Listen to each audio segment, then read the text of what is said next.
पत्रकार संतोष गाजरे लिखित महाराष्ट्र सेवक राष्ट्रसेवक देवाभाऊ पुस्तकाचं मान्यवरांच्या हस्ते प्रकाशन।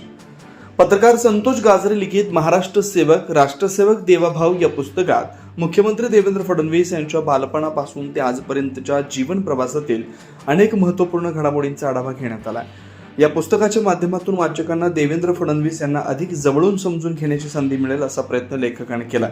ईश्वरी प्रकाशनातर्फे आयोजित करण्यात आलेल्या प्रकाशन सोहळ्यात राज्याचे उच्च व तंत्रशिक्षण मंत्री चंद्रकांत पाटील, मुख्यमंत्री देवेंद्र फडणवीस यांचे काका बाळासाहेब फडणवीस, पुणे पुस्तक महोत्सवाचे मुख्य संयोजक राजेश पांडे, प्रसेनजित फडणवीस, लेखक संतोष गाजरे, विशाल गरड, संतोष धायबर, संदीप कदरे आदी मान्यवर उपस्थित होते।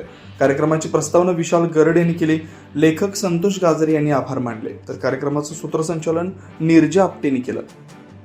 संतोष गाजरे मागील 8 ते 10 वर्षापासून पत्रकारिता क्षेत्रात कार्यरत आहे। पत्रकारिता क्षेत्रात कार्यरत असल्यामुळं सामाजिक प्रश्न नेहमीच मांडत असतो आपण। सामाजिक आणि राजकीय क्षेत्राशी बरेच निगडीत लोकांची माहिती असते किंवा आपण लेखाजोखा घेतो। असं असताना मला असं वाटलं की आपण पत्रकारिता क्षेत्रात तर आहोत, पण लेखन क्षेत्रात का वळू नये। आताच्या घडीची सर्वात मोठी बातमी विचार केल्यानंतर मी असं ठरवलं की एखाद्या व्यक्तीवर व्यक्तिचरित्र करावं। व्यक्तिचरित्र का? तर बाबा त्या व्यक्तीची आपल्याला सर्व माहिती समोरासमोर आणता येईल। मग मला असं वाटलं की एखाद्या व्यक्तीवर करताना ते राजकीय व्यक्तीवर करावं। मग खूप विचार केल्यानंतर माझ्या डोक्यात असं आलं की देवेंद्रजी फडणवीस साहेब हे असे व्यक्तिमत्व आहेत ज्यांचं अस्तित्व, कर्तृत्व आणि नेतृत्व कोणी नाकारू शकत नाही।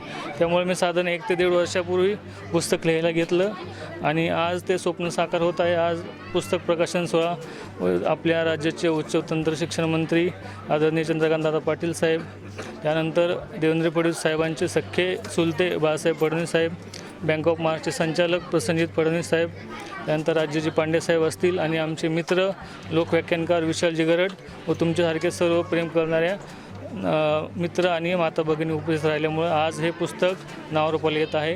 ह्या पुस्तकावर जसं मी 1-1.5 वर्षात मेहनत करून पुस्तक लिहिलं आहे, तसंच आपण सर्व वाचकांनी प्रेम करावं। जास्तीत जास्त लोकांनी देवाभाऊ कसे घडले यासाठी हे पुस्तक यावं हेच आपल्याला सर्वांना विनंती करतो।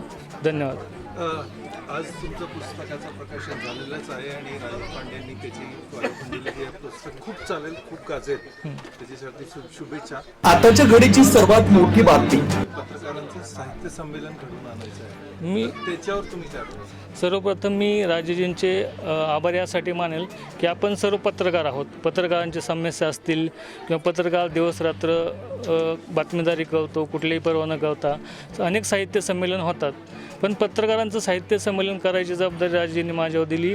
त्यांचे विचार आणि त्यांची जी ही कृती आहे त्याला मी मनपूर्वक आभार व्यक्त करतो आणि पुढच्या येणाऱ्या काळात आपण पत्रकारांचं संमेलन अतिशय व्यापक स्वरूपात करू असं सांगतो।